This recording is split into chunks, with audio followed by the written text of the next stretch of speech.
dos caras de una misma moneda, ¿no? Justamente hacer que el actuar de la administración sea eficaz en su gestión va a llevar justamente a un respeto por los derechos de los particulares, ¿no? Se dice muchas veces con respecto a la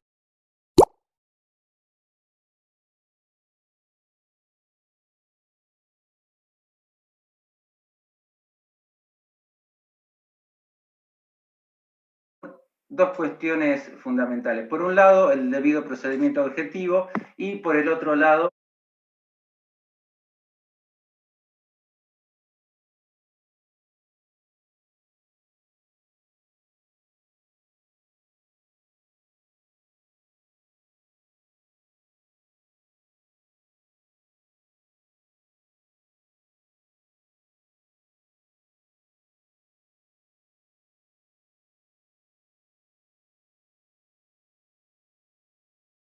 la tutela administrativa efectiva. Vamos a encuentra estatuido dentro del artículo 1, inciso F de la Ley de Procedimientos Administrativos, esto es el derecho a ser oído, el derecho a una decisión fundada y el derecho a producir pruebas, que básicamente es la transcripción o la decodificación del artículo 18 de la Constitución Nacional. Pero en este marco también podemos encontrar una cuestión que es relativamente nueva, un concepto administrativo que es relativamente nuevo, que tiene que ver con la tutela administrativa efectiva. Efectivamente, valga la redundancia, este concepto no tiene demasiado desarrollo y se desprende de un principio anterior que, o lo que nosotros conocíamos anteriormente, era la tutela judicial efectiva, ¿no? Ustedes recordarán el fallo Fernández Arias, en el cual se requería justamente que cualquier actividad de la administración sea tutelada judicialmente por el poder que le compete, por el Poder Judicial.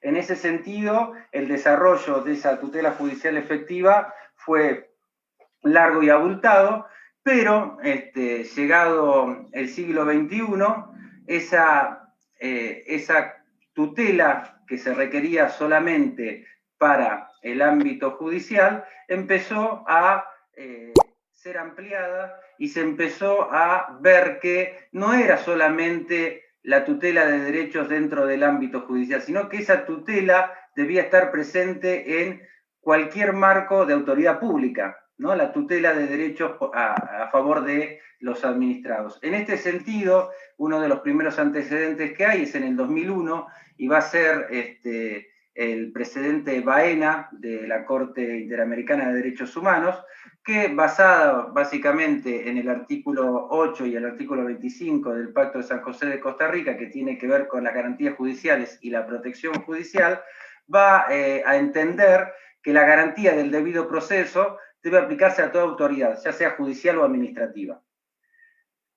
Dicho esto, unos años más tarde, en el 2004, no muchos años, solamente 3 años más tarde, la Corte Suprema se va a expedir en el antecedente Astorga Branch, en el cual va a retomar esto que dice la Corte Interamericana, pero le va a dar un contenido más amplio con respecto a la normativa internacional y lo va a basar en el artículo 18 de la Constitución Nacional.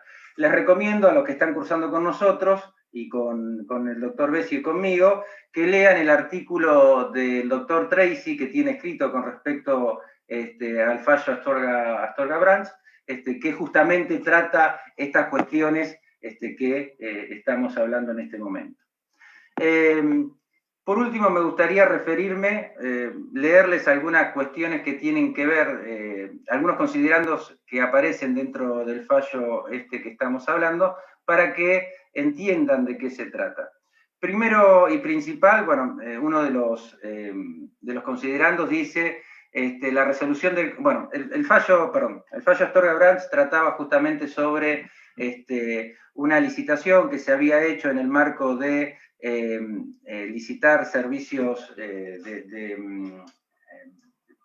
de frecuencias audiovisuales, y en el marco, en el pliego de condiciones, establecía que las partes involucradas, o sea, los que licitaban, no podían hacer luego ningún reclamo judicial. En ese sentido, la Corte va a entender que esa resolución internacionales en los cuales se encuentra comprendido esto, ¿no? Va a decir que el 18 y el 24 de la Declaración Universal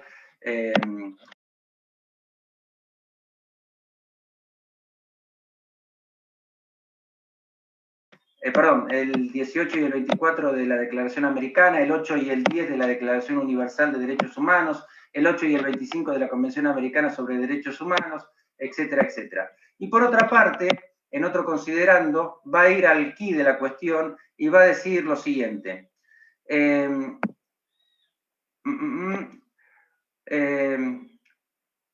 contradicción, la tutela administrativa y judicial efectiva supone la posibilidad de ocurrir ante los tribunales de justicia y ante las autoridades administrativas competentes y obtener de ellos sentencia o decisión útil relativa a los derechos de los particulares o litigantes, que requiere, por sobre todas las cosas, que no se prive a nadie arbitrariamente de la adecuada y oportuna tutela de los derechos que pudieran eventualmente asistirle, sino por medio de un proceso o procedimiento conducido en forma legal y que concluya con el dictado de una sentencia o decisión fundada, ¿no? En este sentido, va a igualar la tutela judicial efectiva a la tutela administrativa efectiva.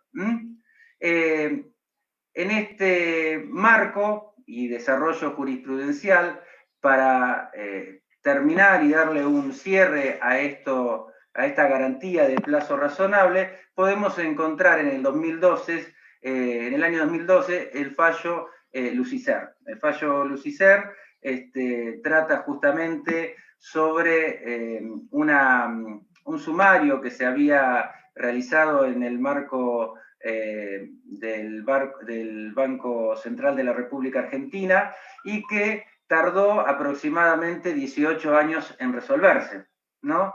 Entonces, justamente, la Corte va a decir lo siguiente, permítanme transcribirle leerle lo que dice uno de los considerandos. Dice,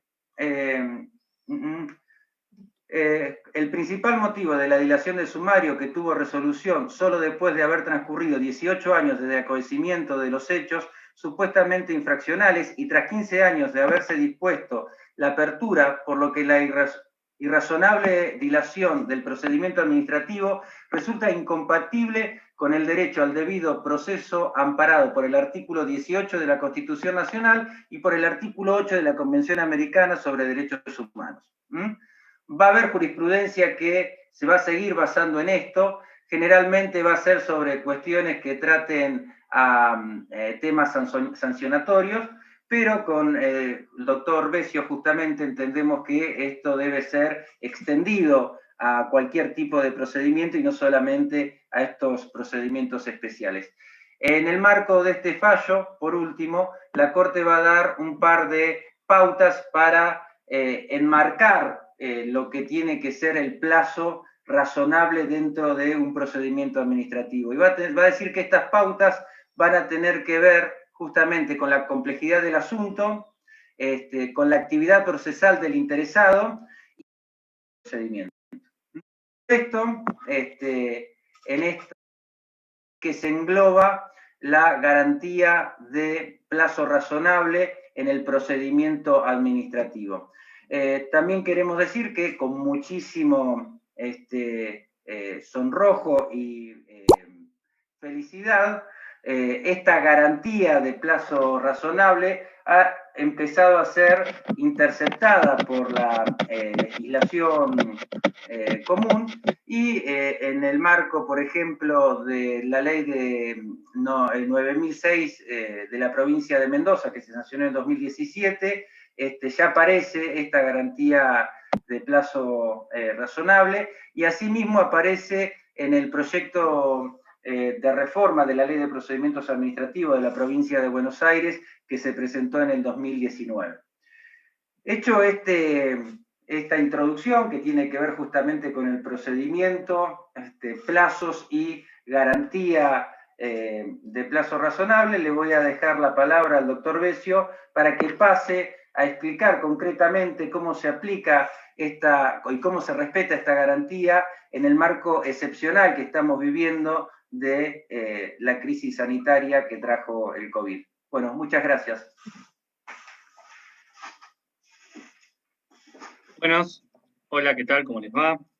Me sumo también a los agradecimientos por esta jornada, la verdad, muy interesante y muy necesaria, sobre todo teniendo en cuenta la marcada preeminencia que tiene el derecho público en el programa de la carrera que se dicta en esta facultad, así que en buena hora poder realizar este tipo de encuentros para profundizar y sobre todo para darle actualidad a la materias que damos cada uno y cada una respectivamente durante el año. Bien, como bien dijo el doctor Cifre Puig, voy a ser breve para no extendernos demasiado en el tiempo. La idea ahora es tratar de analizar, en base a este marco teórico, sobre el plazo, la garantía de plazo razonable, cómo esto se fue dando en el marco, ¿no?, de la actual pandemia y la crisis sanitaria.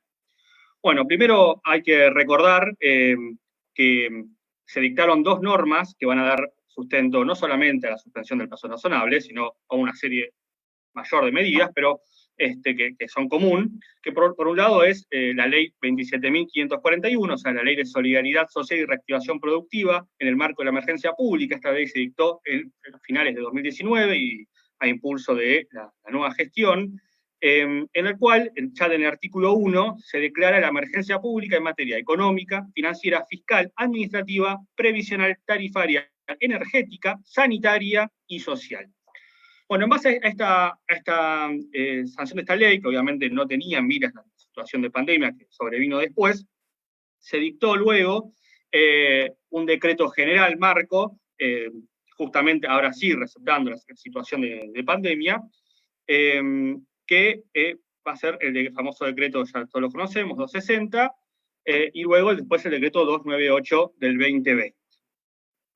El decreto 298, que aparte, si no recuerdo mal, es un decreto que se dictó invocando las facultades del 99 inciso 1 y 99 inciso 2 de la Constitución Nacional, o sea que es un reglamento autónomo, un reglamento de ejecución, va a dictar o va a establecer 4 situaciones puntuales respecto al procedimiento, ¿no? Este decreto se dicta el 19 de marzo del 20, vuelvo a repetir, en razón de la ley y del DNU 260 del 20 y después los posteriores. ¿Cuáles son estos 4 ítems o elementos sobre los cuales va a versar este decreto? Que justamente lo que va a hacer en primera medida es suspender el curso de los plazos dentro de los procedimientos regulados por la Ley Nacional del Procedimiento Administrativo y también por los procedimientos especiales. Recordemos que la Ley Nacional regula el procedimiento general y después hay otras normas específicas que regulan los procedimientos especiales. Pero bueno, el decreto 298 del 2020 va a suspender el curso de todos estos plazos. Y además agrega, y esto es importante para lo que estamos analizando, que es la garantía de plazo razonable, que es sin perjuicio de la validez de los actos cumplidos o que se cumplan. Esto establece el artículo 1 del decreto 298.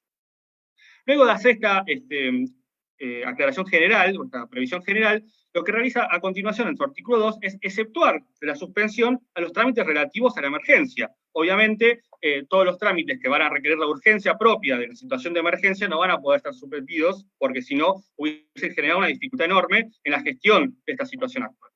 Y además, como una previsión complementaria a esto que estoy diciendo, en el artículo 3 va a facultar a órganos y a entes del sector público nacional a disponer excepciones particulares también a esta suspensión, que también, como una previsión general, va a decir, bueno, se suspenden el curso de los plazos, se suspenden tanto los procedimientos generales como los especiales, pero también faculto a las entidades y a los entes y órganos del sector público nacional que analicen la situación puntual, a ver si no amerita en el caso puntual que estén analizando, si no corresponde una excepción en aras de que no se complique una situación puntual.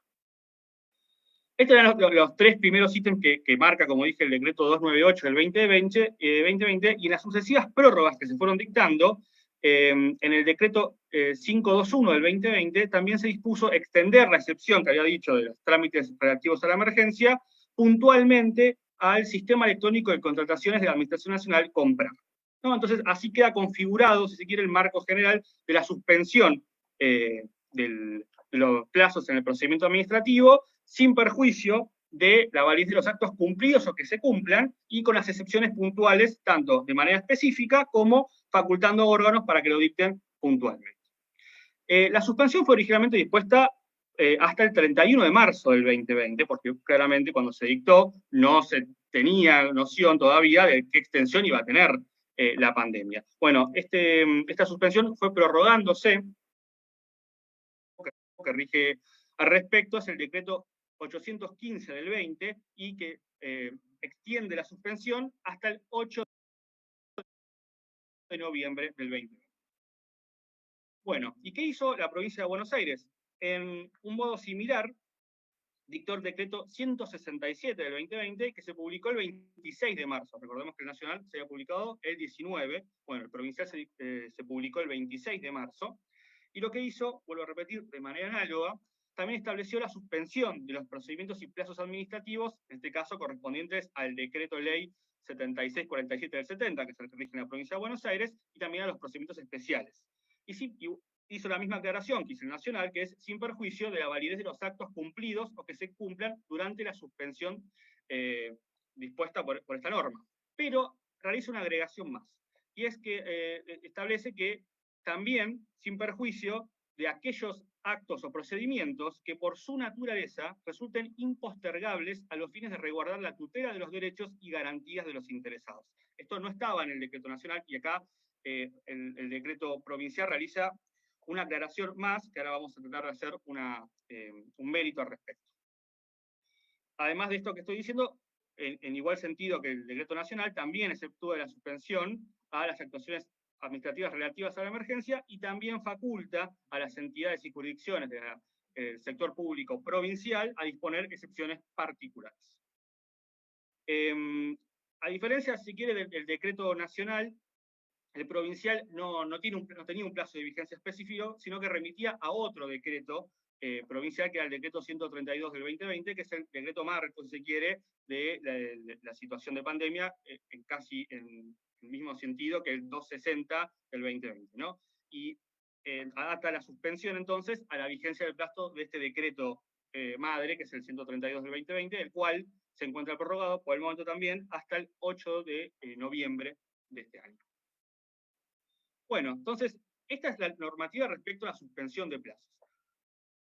En base a todo lo que dijo el doctor Cifrewick, habría que analizar si es razonable o no es razonable esta suspensión. Bueno, para nosotros entendemos que sí es razonable la suspensión que se realiza en base a las excepciones que fuimos reseñando. ¿Por qué? Bueno, primero porque se dispuso, como dijimos, la excepción relativa a todos los procedimientos de la emergencia, con lo cual se establece una salvedad que de otra manera hubiese generado una serie de perjuicios que no se podrían haber subsanado posteriormente. Y por otro lado, también faculta a entidades y órganos a dictar y analizar la situación particular, y además dictar excepciones. Esto lo han hecho estos organismos fuentes. Solo a modo de ejemplo puedo citar a la AFIP, que lo ha dictado, y también a la Agencia de Acceso a la Información Pública, que por la resolución 70 del 2020 resolvió exceptuar a la suspensión general de los plazos a los trámites de acceso a la información pública, lo cual también hace al control y a la razonabilidad de la gestión y los procedimientos administrativos que está realizando, en este caso, el Estado Nacional.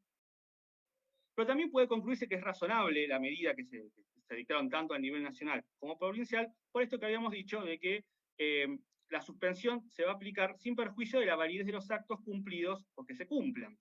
Y en esto es de especial interés el agregado extra que le hace respecto al nacional el decreto de la provincia de Buenos Aires, porque pone especial énfasis en los procedimientos y en las tramitaciones que tengan como objeto resguardar la tutela de derechos y garantías fundamentales.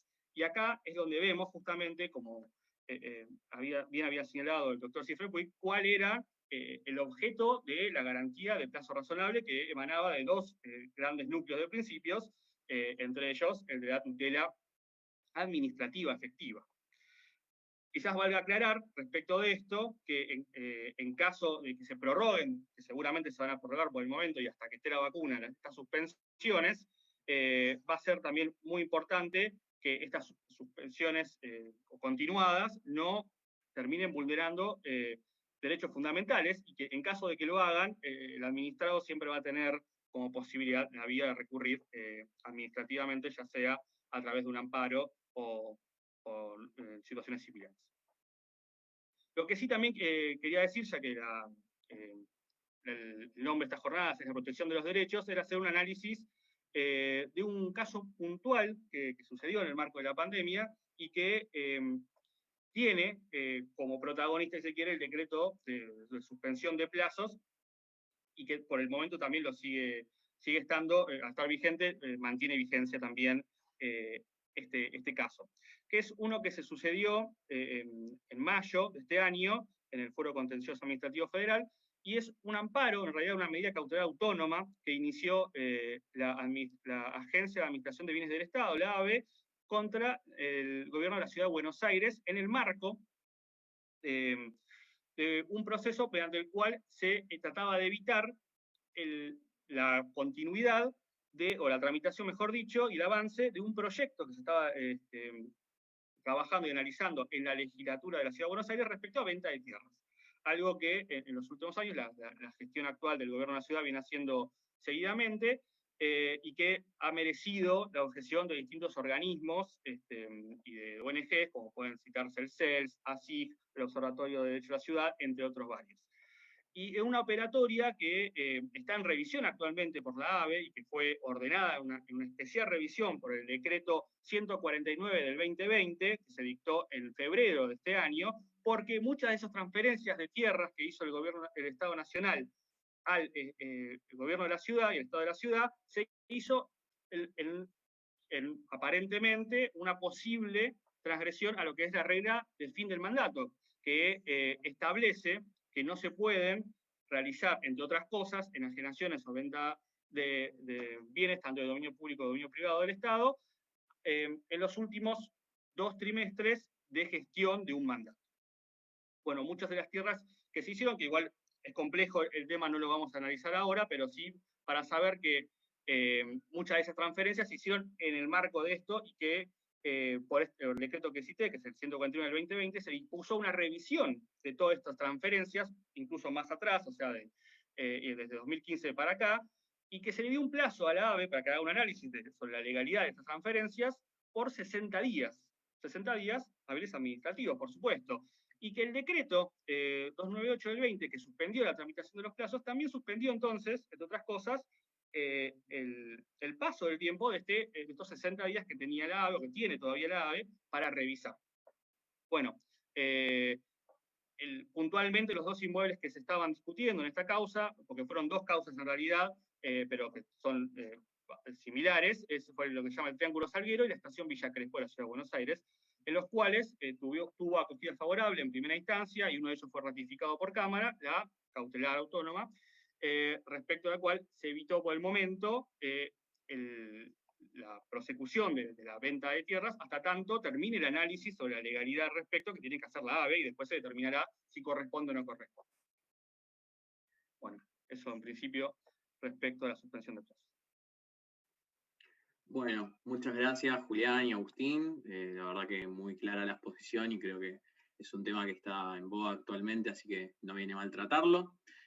Continuando con estas jornadas, en esta tarde de martes, vamos a seguir con el tercer tema que nos convoca hoy, que es la noción de servicio público a la luz del decreto 690 del 2020. En este caso, la exposición va a estar a cargo del docente de la asignatura de Contratos Administrativos, Martín Cormick. Martín, ¿estás por ahí? Sí. Sí. ¿Se me escucha bien? Excelente. Todo tuyo. Bueno, buenas tardes a todos y a todas. A los chicos y a las chicas del curso les digo que obviamente no hay clases hoy. Estaba supeditado un poco a los horarios de la jornada, así que respecto a la clase nos vemos el martes que viene. Bueno, vamos a empezar hablando un poco del Estado y la economía. Está claro que ninguna actividad particular se ejerce libremente. Es decir, puede haber algún grado de regulación de derechos, que es lo que comúnmente llamamos poder de policía por el artículo 14 de la Constitución, que esto es, si pongo un local enfrente de mi casa, tengo que, aunque sea, habilitarlo y pagarle el sueldo en blanco a los empleados, etcétera, hasta la máxima regulación posible, que es el concepto de servicio público. ¿Y por qué el Estado va a querer regular a ese máximo nivel del servicio público? Bueno, hay dos razones.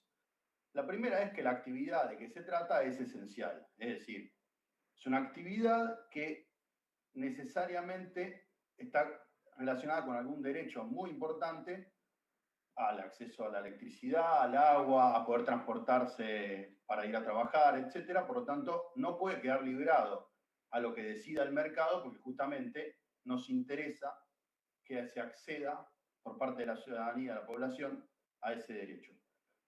Entonces, por distintos mecanismos, incluso en la primera época de Argentina, donde se fueron concediendo líneas de ferrocarril o luego extensiones de la red eléctrica, el Estado siempre entendió que tenía que regularlo fuertemente para que se pueda acceder a este servicio que se estaba prestando en manos privadas. Pero además convive con esta teoría del acceso a estos derechos una idea que está fuertemente vinculada con la reforma del 94, en donde el artículo 42 dice que el Estado debe garantizar la defensa de la competencia contra toda distorsión de mercado. Es decir, el artículo 42 de la Constitución Nacional pareciera que establece que la regla es la competencia. Por lo tanto, solo debía regularse cuando no hay competencia. Y en estos casos surge el concepto de monopolio natural, que es básicamente cuando una actividad o servicio es mejor prestarla de a uno que de a muchos. ¿Por qué? Porque la inversión es millonaria, porque el mantenimiento de la red es millonaria, entonces nunca conviene que haya más de un prestador. Ejemplos clásicos: la electricidad, el gas, la red de agua, red de cloacas, y también los transportes públicos, en donde de alguna manera, si bien hay muchos colectivos, cada uno tiene su recorrido determinado, en donde no convendría que haya dos líneas 132 compitiendo exactamente por el mismo camino. Entonces conviven, por un lado, el acceso a los derechos, en la reforma del 94, potenciado por el 75, inciso 23, que dice que el Congreso debe legislar y promover medidas de acción positiva que garanticen la igualdad real de oportunidades y de trato y el pleno goce y ejercicio de los derechos reconocidos por esta Constitución, y la incorporación de tratados internacionales de derechos humanos, como la Declaración Universal de Derechos Humanos, que establece el acceso a una vivienda digna y establece condiciones dignas de hábitat, etcétera, y el Pacto Internacional de Derechos Económicos, Sociales y Culturales, en donde entonces esta convivencia de los argumentos más técnico-económicos con los argumentos de derecho nos llevan a plantear que el servicio público en la actualidad es una combinación entre tratar de garantizar cierta competencia y, cuando no se puede, regularlo hasta su máxima expresión. Esta es la teoría más liberal del servicio público, y por otro lado garantizar este acceso a estos derechos que están vinculados con el acceso a una vida digna y a una vivienda digna. Pero entonces, ¿qué pasa? Vemos, y estuvimos viendo que desde la reforma de la Constitución hasta ahora, la competencia de aquellos servicios que no están relacionados con el monopolio natural nos genera que haya 3 competidores, 2 competidores, a veces no hay competidores, y a veces, por la propia dinámica de las empresas privadas, no interesa prestar el servicio en alguna localidad muy pequeña. Entonces, lo que supuestamente iba a generar una competencia importante de empresas, termina siendo que como mucho tenemos 3 empresas de celular, 2 o 3 empresas de acceso a Internet, o a veces 2, o a veces una sola, por lo tanto no hay competencia, o a veces estas empresas deciden no invertir en algún sector de nuestro enorme país en materia de territorio. Entonces, de alguna manera, ese deseo del artículo 42 no se vio plasmado en la realidad. Y entonces llegamos a este año 2020, en donde esa competencia teórica existe muy parcialmente. Y justamente se dicta en el plano de la pandemia, en el contexto de la pandemia, el decreto 690, que es un decreto de necesidad y urgencia de este año, del año 2020, de agosto, en donde, como ustedes saben,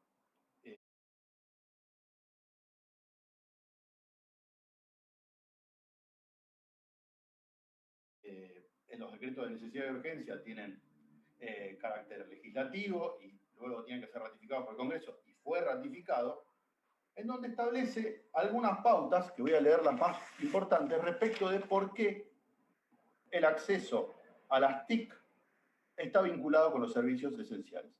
Que el derecho a acceso a Internet es en la actualidad uno de los derechos digitales que posee toda persona a propósito de ejercer y gozar el derecho a la libertad de expresión, que la ONU ha establecido en distintos momentos la relevancia de las TIC para el desarrollo de una sociedad más igualitaria y la importancia de que todas las personas les sea garantizado el acceso a las mismas, que las TIC representan no solo un portal de acceso al conocimiento, a la educación, a la información y entretenimiento, sino un pilar fundamental para la construcción del desarrollo económico y social. Es decir, el Estado establece que, si bien en teoría hay competencia en este mercado, es tan importante el acceso a estas tecnologías para desarrollar otros derechos fundamentales que es necesario regularlo fuertemente. Entonces empieza a desmoronarse de alguna forma la idea de que solo cuando hay monopolio natural el Estado debe regular fuertemente. ¿Cuáles son las regulaciones que establece? Suspende los aumentos, establece que los precios, no dice tarifa, o casualidad, no lo llama tarifa, pero dice que los precios tienen que ser justos y razonables, y que de alguna manera va a haber una autoridad de aplicación, que es el ENACOM, que va a tratar de establecer esta idea de que este servicio, llamado servicio público esencial y estratégico en competencia, tiene que ser regulado fuertemente, convalidando la idea, dentro de las dos que conviven desde la reforma de la Constitución, que los servicios públicos no solo están vinculados con los monopolios naturales, sino, y mucho más, con el acceso a derechos que nos garantizan una vida digna. Por eso el servicio público es un concepto dinámico, porque lo que hace 20, 30 años era la telefonía fija, que era fundamental regularla, porque tener un teléfono en nuestras casas nos garantizaba muchos de los derechos que hoy nos garantizan las TIC. En este caso, las TIC pasan a tener la relevancia de, por ese canal, garantizar otros derechos. Y podemos pensar, por ejemplo, si el teletrabajo se volviera moneda corriente después de la pandemia, que el derecho al transporte público perdería la fuerza que tiene hoy. Entonces, por ahí no sería tan importante regularlo como se regula hoy y subsidiarlo como se regula hoy. Entonces, yendo a las conclusiones, lo que vemos del decreto 690 es que se reconfigura la idea de servicio público, en donde servicios que garantizan derechos esenciales deben ser considerados servicios públicos y deben regulárselos fuertemente. ¿Para qué se regula un servicio? Para acceder al mismo, es decir, ampliando la red, llegando a lugares donde el mercado no llega, como hace ARSAT en pueblitos chiquitos donde al mercado no le interesa ir, y al mismo tiempo garantizando una tarifa justa y razonable. ¿Por qué? Porque si nosotros tenemos el acceso al servicio, pero no podemos acceder por imposibilidad económica, ¿para qué queremos tener acceso al servicio? Entonces, este binomio inescindible de pautas es lo que tendría que llevar adelante el ENACOM para desarrollar el control sobre los prestadores privados. Por supuesto que esta situación nos lleva a pensar dos desafíos que tenemos. El primero es generar ciertas condiciones para que a las empresas les siga interesando prestar el servicio y al mismo tiempo no volver a subsidiar, como pasó en algún momento en nuestro país, a gente que no lo necesita. Entonces hay que pensar en un diseño estratégico en donde se subsidia un servicio universal, se subsidia a gente que realmente lo necesita y al mismo tiempo, ya que es un servicio esencial prestado en competencia, se trate de fomentar y desarrollar esta competencia que hasta ahora en nuestro país se ha desarrollado pobremente, para no decirlo de otra manera. Bueno, muchísimas gracias. Bueno, muchas gracias Martín por traer un tema tan relevante hoy en día como son las tecnologías, ¿no? Porque si no, sin ir más allá, véannos en una jornada a través de Internet, que hoy en día es servicio público. Así que bueno, pasando ya al último tema de esta jornada, vamos a escuchar al doctor Fernando Vázquez, que nos va a exponer sobre las acciones estatales para enfrentar la emergencia por COVID-19 a la luz del Sistema Interamericano de Derechos Humanos. Fer, todo tuyo. Bueno, muchas gracias, Tomás. También quiero, bueno, en principio, buenas tardes para todos y todas. Y en un primer momento quiero agradecer la colaboración de Martín, de Patricia, de de Julián, de Tupac, de todos los profesores y profesoras, la apertura que realizó Mariana Pucciarello, y bueno, también a todos los que desde su lugar pusieron un granito de arena para poder llevar adelante estas primeras jornadas de Derecho Público en la Universidad Nacional de Avellaneda. Bueno, en unos breves minutos intentaré analizar o poner sobre la mesa la siguiente discusión. Si las medidas tomadas por el gobierno argentino, o por lo menos las más importantes y relevantes para enfrentar esta pandemia por COVID-19, se adecúan a los lineamientos y a la jurisprudencia de la Corte Interamericana de Derechos Humanos. ¿Bien? En primer lugar, como ustedes sabrán, el artículo 75, inciso 22 de la Constitución Nacional dispone que determinados tratados de derechos humanos, en este caso la Convención Americana o el Pacto de San José de Costa Rica, en las condiciones de su vigencia, tiene jerarquía constitucional, ¿no? Debemos preguntarnos en este estado qué significa la expresión en las condiciones de su vigencia. Bien, por un lado se ha dicho que significa el modo en que estos tratados fueron aprobados y ratificados por la República Argentina, ¿no? Una interpretación de mínima.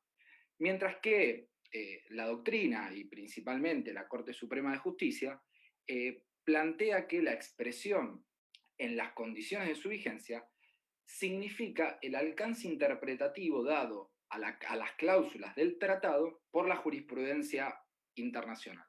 Esto es la interpretación que hagan de los tratados los organismos internacionales. Bueno, en tal sentido, la Corte Suprema de Justicia de la Nación ha sostenido esta acepción en precedentes que, bueno, todos y todas conocen, como Ekmejian con Sofovich, antes de la reforma constitucional de 1994, y con posterioridad a la reforma, en los casos, entre muchos, Giroldi del año 95, Gramajo del año siguiente, es decir, del año 1996. A partir de esto que vengo sosteniendo, podemos hacer una primera conclusión relativa a que la Convención Americana de Derechos Humanos debe ser aplicada por los gobiernos integrantes del sistema interamericano de acuerdo a la interpretación que lleven a cabo tanto la Corte Interamericana como la Comisión Interamericana en, por ejemplo, determinadas resoluciones que tomen. En este sentido, el criterio fue reforzado también, entre algunos casos, en el precedente Carranza-Latruece del año 2013 por la Corte Suprema de Justicia de la Nación. Entonces, bueno, quiero seguir, digamos, la exposición también refiriéndome a otro concepto importante dentro del sistema interamericano de derechos humanos, que es el del corpus iuris interamericano, ¿no? No estoy refiriéndome a ninguna cuestión religiosa, aunque pareciera, pero debemos preguntarnos qué es esta expresión de corpus iuris. Bueno, la Corte Interamericana lo precisó en la opinión consultiva 16 del año 1999. ¿Qué dijo la Corte en esta opinión consultiva? Bueno, que este corpus del derecho internacional de los derechos humanos está formado por un conjunto de instrumentos internacionales de contenido y efectos jurídicos variados. Bien, en particular la Corte refirió como integrante de este corpus a los tratados de derechos humanos, a los convenios, a las resoluciones y a las declaraciones. Bien, y quiero acá hacer especial hincapié en la palabra declaraciones. ¿Por qué? Porque las medidas del gobierno argentino, o por lo menos las más importantes, las vamos a analizar a la luz de la declaración número 1 de la Corte Interamericana de Derechos Humanos. Esta declaración es de abril de este año. Entonces, digamos, la propuesta que les hago es analizar las medidas del gobierno a partir de los lineamientos establecidos por la Corte Interamericana en esta declaración número 1.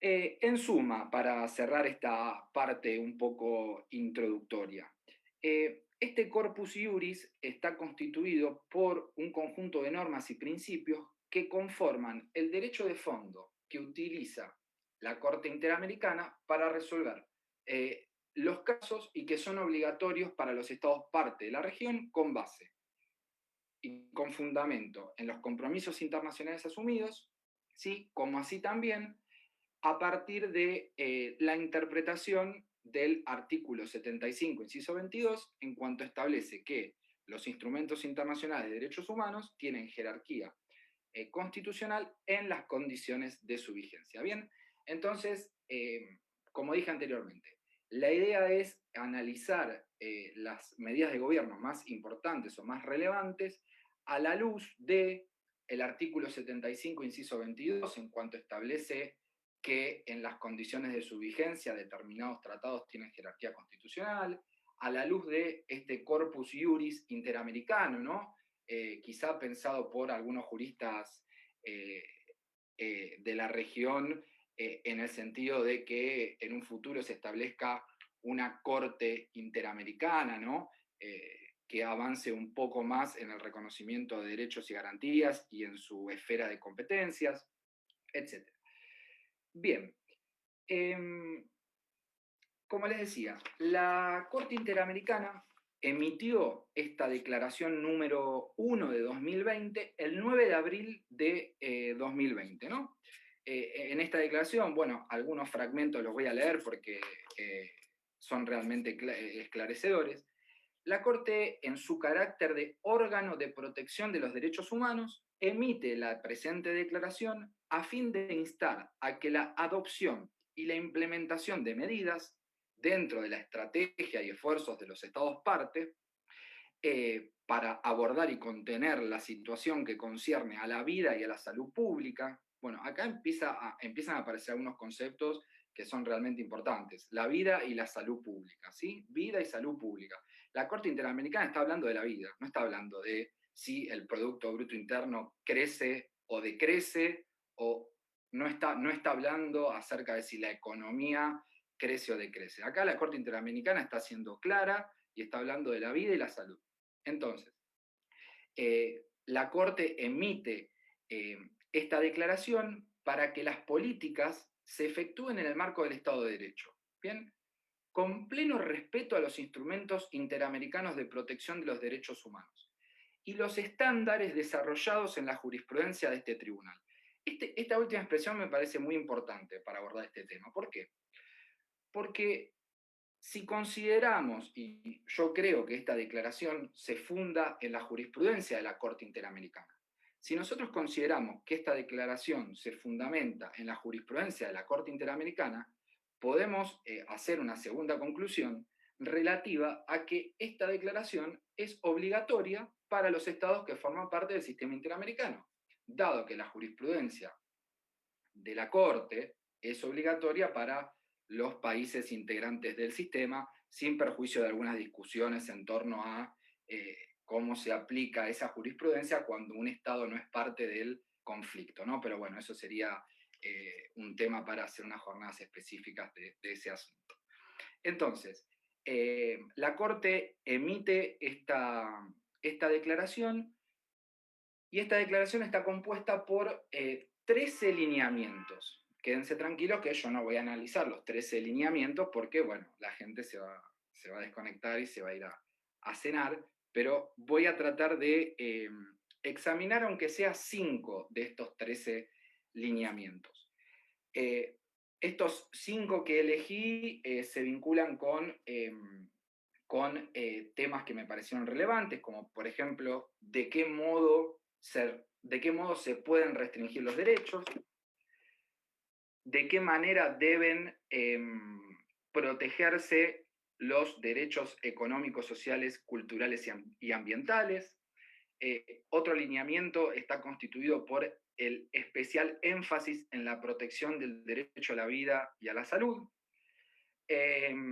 La Corte se ocupa de abordar un tema muy interesante que mencionó la profesora Mariana en la apertura relativa a los derechos laborales. Vamos a ver de qué manera el gobierno argentino trató de ocuparse de la protección de los derechos laborales. Y por último, hay un lineamiento que me parece importante en esta nueva normalidad, que es el derecho de acceso a Internet como un derecho fundamental y un derecho que debe ser protegido por el ordenamiento. Tema que, bueno, también abordó muy bien el profesor Martín. Bien, entonces, como les dije, bueno, el primer lineamiento que voy a intentar analizar es el relativo a de qué manera se pueden restringir derechos. Bueno, acá la Corte en la declaración dice lo siguiente: todas aquellas medidas que los estados adopten para hacer frente a esta pandemia y puedan afectar o restringir el goce y ejercicio de derechos humanos deben ser limitados temporalmente, legales, ajustadas a los objetivos definidos conforme a criterios científicos, razonables, estrictamente necesarias y proporcionales, y acorde con los demás requisitos desarrollados en el derecho interamericano de los derechos humanos. Bueno, aquí quizá a algunos alumnos y alumnas les va a hacer recordar la opinión consultiva número 6, ¿no? Que hemos trabajado en muchas materias. Bien, entonces, ¿cómo debe ser la restricción de derechos en el marco de la emergencia por la pandemia?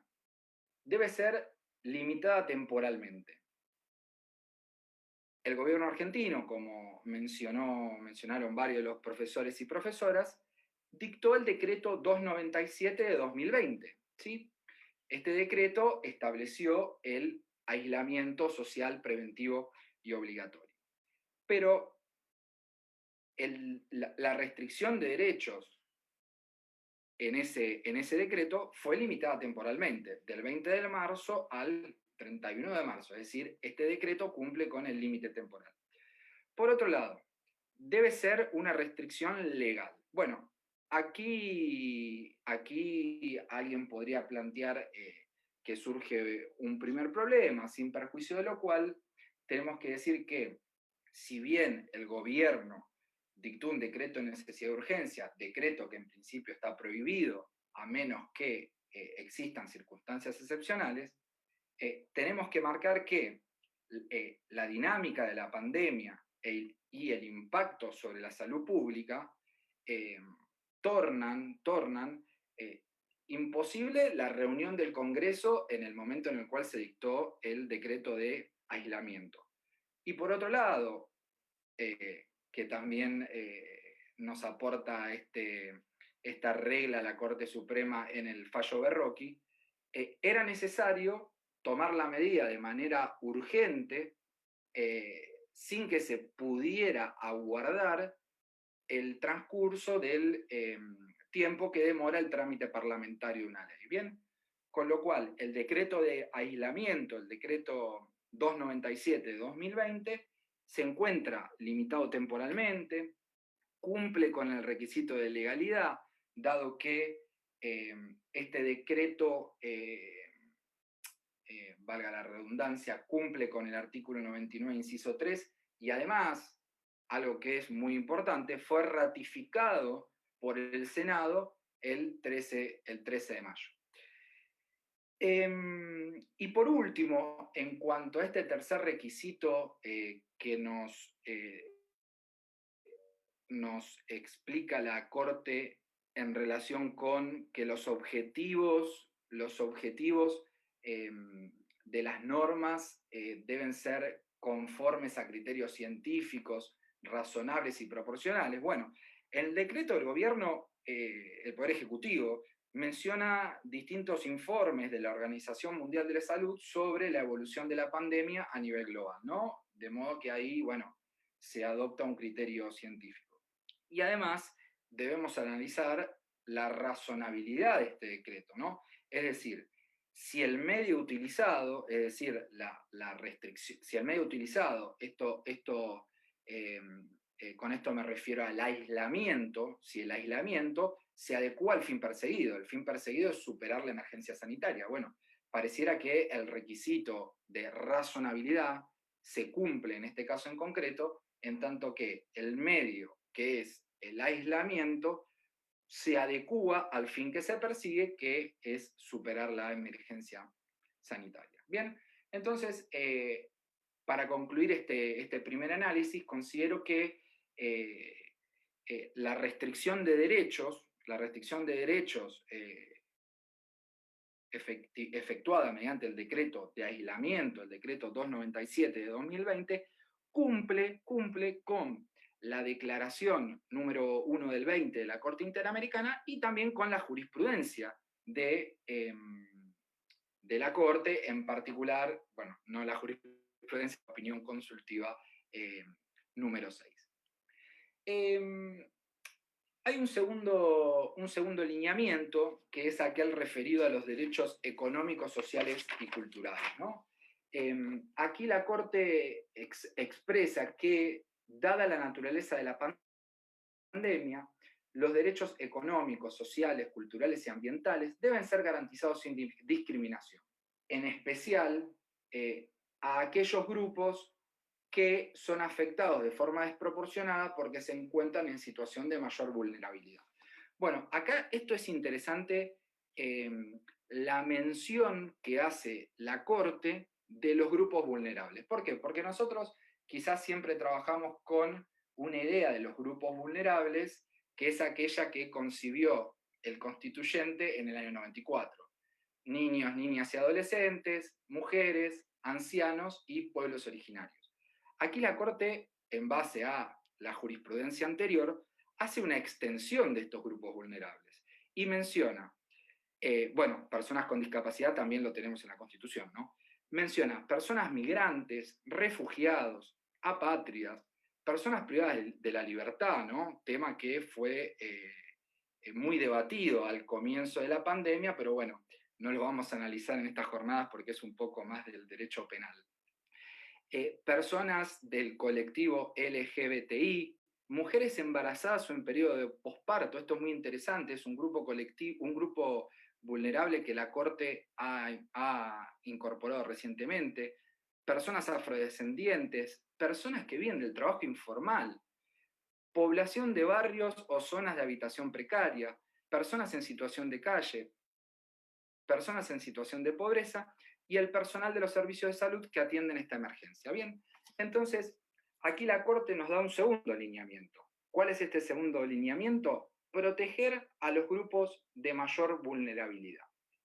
¿Hizo algo el gobierno argentino en torno a proteger estos grupos vulnerables? Bueno, considero que en la medida de los recursos disponibles, ustedes saben que la economía es la administración de recursos escasos, creo que en el marco de la administración de estos recursos escasos, el gobierno trató de cumplir con este lineamiento dado por la Corte Interamericana.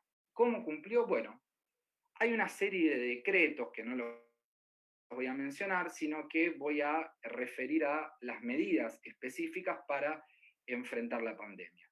Ingreso familiar de emergencia. ¿Sí? El ingreso familiar de emergencia estuvo y está dirigido a los trabajadores informales, esos trabajadores que refiere la Corte Interamericana en la declaración. Los desocupados, los monotributistas sociales o de las categorías más bajas, es decir, grupos que revisten cierto grado de vulnerabilidad. ¿Qué otras medidas tomó el gobierno? Decreto NSC 111. Se suspende el corte de los servicios públicos por falta de pago o por mora. DNU 312. Se suspende el cierre de cuentas bancarias, es decir, personas que quizá se desempeñan en la informalidad, que no pueden hacer frente a determinados pagos, se ha suspendido el cierre de cuentas bancarias. Decreto número 316. Prórroga de plazo para acogerse al régimen de regularización de deudas, es decir, se da un plazo extra para acogerse a una moratoria impositiva. Decreto 319, todos estos son DNU, que fueron luego ratificados por el Senado, con lo cual adquieren rango legal, ¿no? Decreto número 319, congelamiento de cuotas de créditos hipotecarios. Decreto número 320, suspensión de desalojos y congelamiento de precios de alquileres. Digo, también una norma que tiende a garantizar derechos económicos y sociales. Decreto 326, creación de un fondo específico para facilitar el acceso a préstamos para pymes.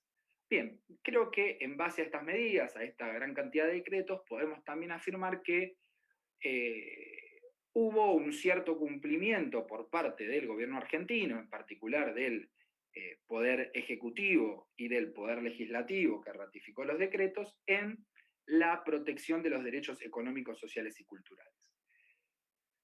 Tercer lineamiento, tercer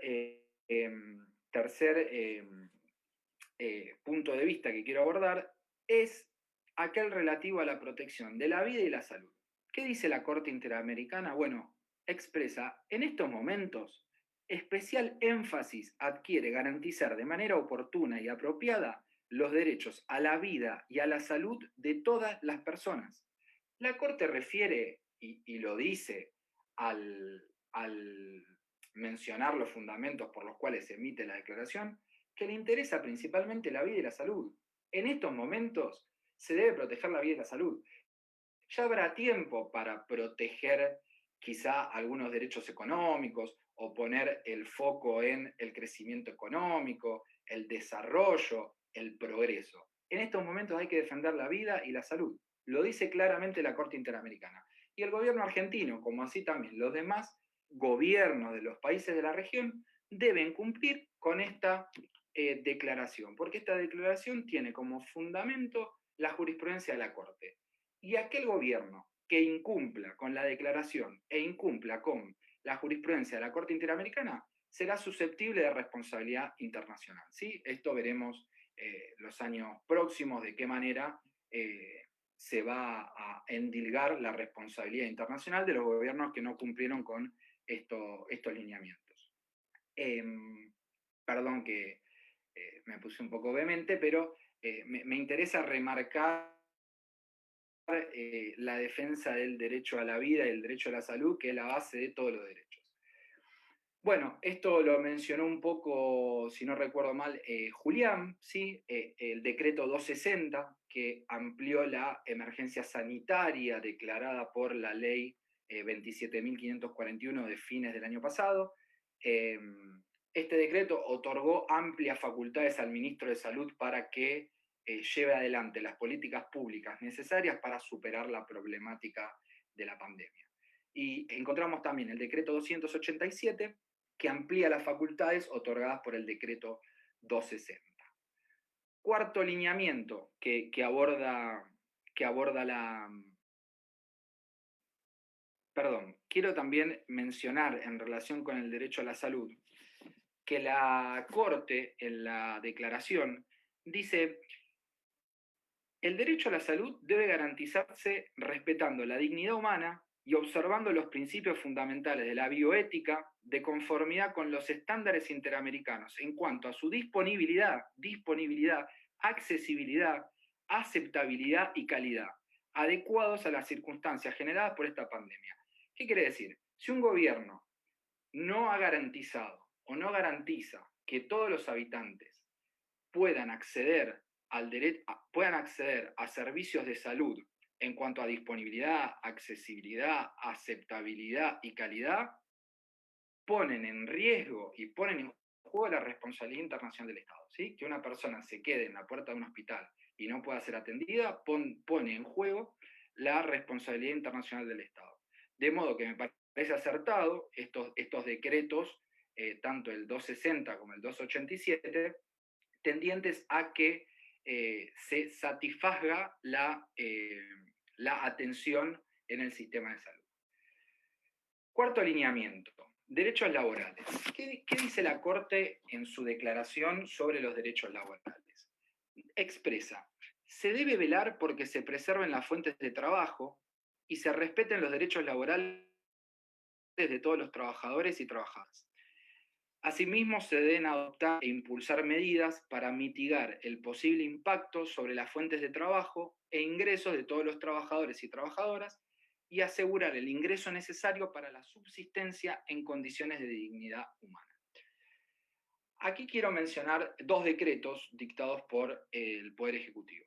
En primer lugar, el decreto 329, que prohíbe los despidos sin justa causa y por las causales de falta o disminución de trabajo, es decir, este decreto está buscando preservar la fuente de trabajo. Y además, y bueno, quizá más importante que el decreto 329 o en igualdad de importancia, el decreto 332, también de este año, creó el programa de asistencia de emergencia al trabajo y a la producción, conocido popularmente como ATP. ¿Sí? Este programa ATP lo que buscó fue garantizar las fuentes de trabajo y además hacer un aporte desde el Estado para que las empresas sigan funcionando en el marco de la pandemia, ¿sí? Que no tengamos un masivo cierre de principalmente pequeñas y medianas empresas y también grandes empresas. Bueno, en particular, ustedes lo sabrán, este programa ATP consistió en el pago del salario de los trabajadores y trabajadoras en relación de dependencia por un periodo de tiempo. También postergó o redujo el pago de contribuciones patronales, es decir, pensando también en los empresarios, y otorgó créditos a tasa cero para las personas adheridas al régimen simplificado para pequeños contribuyentes o monotributo, ¿no? Más conocido como monotributo. Bueno, y finalmente, como quinto lineamiento, quiero mencionar que la Corte ha dicho que el acceso a la información veraz y fiable, así como a Internet, es esencial. Bueno, esto lo abordó en profundidad y muy bien Martín, con lo cual no me quiero extender, pero simplemente quiero señalar que el DNU 690 estableció como servicio público a las TICs y además congeló los precios de estos servicios hasta el 31 de diciembre de 2020. ¿No? Me parece que el derecho de acceso a Internet se va configurando como un derecho base para la satisfacción de los demás derechos, de los derechos económicos, sociales, culturales, por cuanto muchos hemos empezado a trabajar desde nuestras casas vía internet, hemos empezado a dar clases por medio de estas plataformas, de modo que creo que hay que repensar el acceso a internet como un derecho base para la satisfacción de otros tantos derechos. Bien, y este es el último lineamiento que quería analizar. A partir de la Declaración 1 de 2020 de la Corte Interamericana. Bueno, a modo de conclusión, creo que el gobierno argentino, con sus aciertos y errores, ha intentado cumplir en términos generales con los lineamientos de esta declaración, con la jurisprudencia de la Corte Interamericana, en el marco de la emergencia por COVID, ¿no? Y bueno, una reflexión un poco más general, creo que la pandemia no ha terminado, creo que estamos en una lucha agotadora, diaria, permanente, constante, que cada día cuesta más. Y bueno, desde nuestro lugar, como profesores y profesoras, ustedes como alumnos y alumnas, creo que debemos analizar, interpretar los textos convencionales, constitucionales, para tratar de ir hacia una mayor vigencia de los derechos humanos. ¿Por qué digo esto? Porque, como les decía anteriormente, y ya cierro, creo que la pandemia no terminó, creo que queda bastante, y van a surgir nuevos problemas que ya los estamos empezando a palpar, ¿no? Estos problemas vinculados con la ansiada vacuna, y creo, y lo estuvimos charlando antes de empezar esta charla, creo que bueno, se viene un nuevo debate relativo a la obligatoriedad o no de la vacunación contra el COVID-19, porque vamos a tener muchas personas que van a plantear que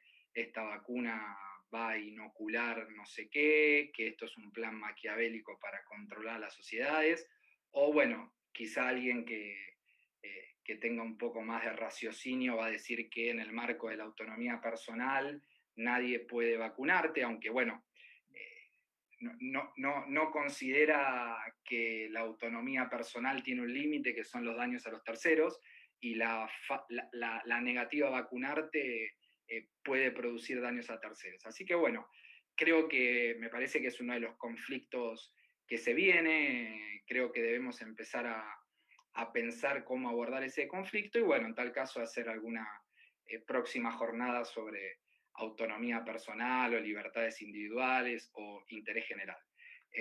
Para, bueno, justamente seguir tocando estos temas y enriqueciendo el debate. Así que bueno, muchas gracias a todos y a todas por la participación y bueno, nos veremos próximamente. Bueno, Fer, muchas gracias, la verdad que súper clara la exposición y sí, es totalmente así como vos decís, ¿no? Estamos en un año que estos debates que nos planteamos en el día de hoy están más que ajustados porque el derecho público se convirtió en una herramienta para el Estado para gestionar la pandemia. Así que bueno, hemos llegado al final de esta primera parte de las jornadas, particularmente agradecerle a todos, a los 5 expositores, a Mariana por la apertura, a los doctores, profesores que se encuentran conectados también acá en el Zoom, Guillermo Tracy, Laura Manín, a Anabela Lucardi de la dirección de la carrera, y me gustaría cerrar invitándolos. La semana que viene, el día miércoles, vamos a tener el segundo encuentro de estas jornadas. En particular, se debatirán otros temas a cargo de los doctores Walter Lara Correa, Antonio Crico, Agustín Camardelli y Ernesto Gómez Amacola, moderando la profesora Lucía Bustos, el miércoles 11 de noviembre a las 18 horas. Asimismo, también agradecerle a todos los que estuvieron conectados al Facebook, comentando ahí que estuvimos leyendo. Dicho todo esto, no sé si alguno de los expositores o mismo Mariana quieren decir algunas palabras, si no nos vamos despidiendo. Creo que ya es hora de cortar por razones pedagógicas. Solamente agradecerle a los expositores, la verdad que los temas han resultado muy enriquecedores. Los alumnos no se olviden de que son materia de análisis y de examen. No quiero presionar, pero así va a ser. Y creo que fundamentalmente es un gran aporte. Y agradecerle a la universidad el espacio que nos da y que podamos seguir trabajando los profesores y los alumnos. Así que muchas gracias a todos. Desde ya, Mariana. Bueno, como dije, nos encontramos nuevamente el miércoles que viene a las 18 horas. Ha sido un placer, muchas gracias a todos y hasta luego.